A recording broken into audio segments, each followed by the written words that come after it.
Hey everybody, and welcome to Feel Good Friday on Church at Home with Rachel. Today's the 26th of June, the last Friday of the month. I can't believe summer is now here. We have gone over the hump of the longest day of the year, and well, here we are. It's good to see you, and I'm really glad to be walking through this week. Today, as you watch this, I will be on a plane to go to Churchill, Manitoba, which is making me feel good because this is a group of people, a dedicated group of small group of people who take care of and worship in St. Paul's Church in Anglican Church in Churchill, Manitoba.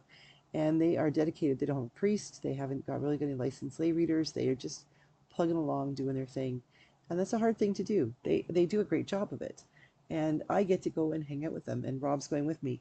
No, most likely won't see any polar bears. It's just not that time of season, and we're out of the Northern Lights season as well. So this is just a working weekend. We kind of fly up today, come back on Monday, and get right back to work for July once we get back into the swing of things.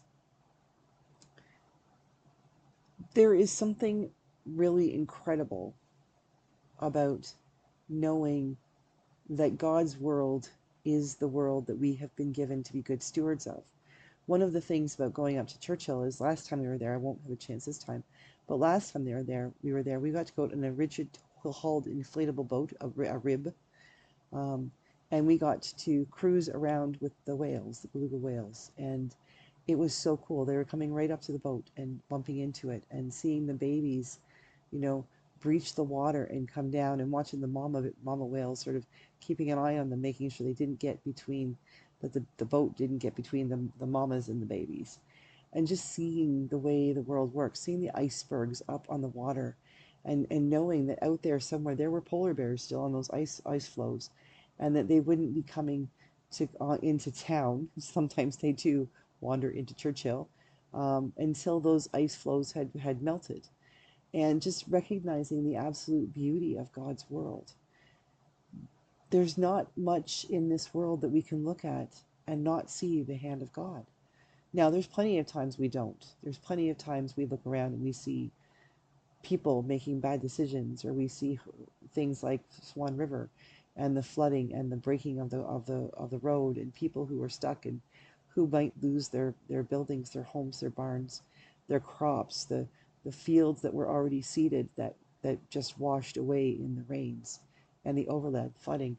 It's easy to focus on the hard stuff, but if we take another look and step back and look at what it is, we see the goodness of God everywhere. It could be the goodness of God in the trees that didn't get uprooted, or the wind and the sun which dry up the rain.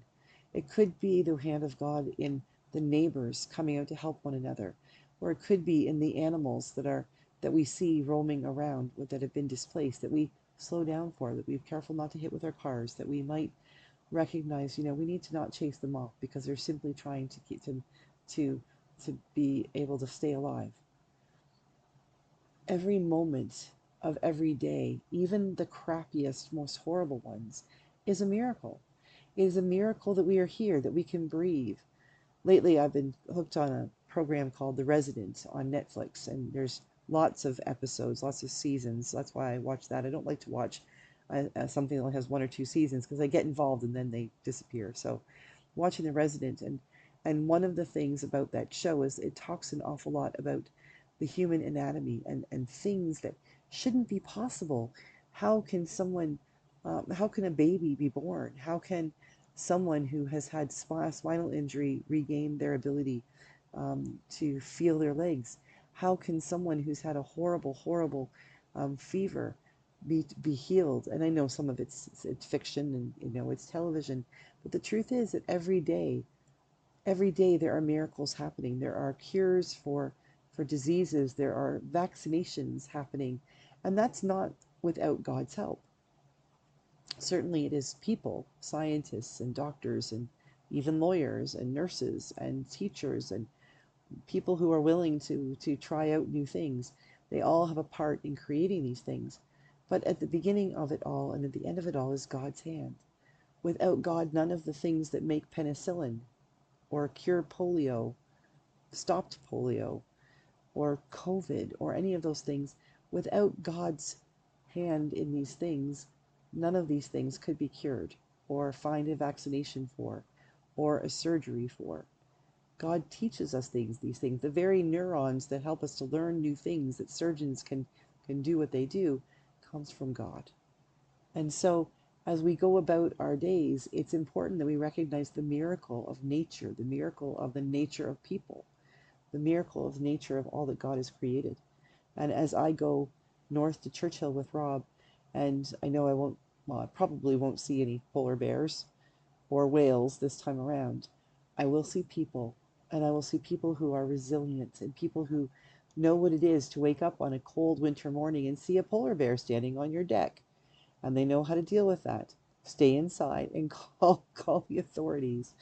But the nature of like seeing the beauty of people who know what it is to live in the harshest of conditions, and yet they love it because they're able to see the goodness of God.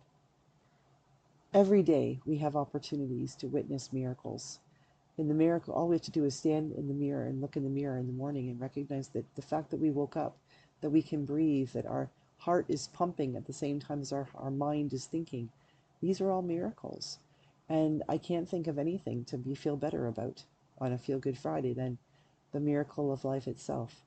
And today I get to fly in a plane, in a very small plane, to go to a place far away that would take me 40 hours, 40 hours in a train, and which you can't drive to from here. I get to go there and hang out with people who are all miracles of God, children of God. I get to celebrate Eucharist with them and talk about what's happening in their church and what dreams they have and what could happen. And I need to recognize in every moment of that time that I'm in Churchill that all of this is a gift from God. They are all miracles. Every step of the way is a miracle. And it all feels good. And it's all a gift. And so I am going to embrace the gift of this weekend and being north and celebrating all that life has to hold. How about you? What miracles will you feel good about this weekend? Let me know in the comments. I'd love to hear about it. Have a great day. God bless you. I'll see you Sunday for Gospel on the Go or Monday for Church at Home with Rachel.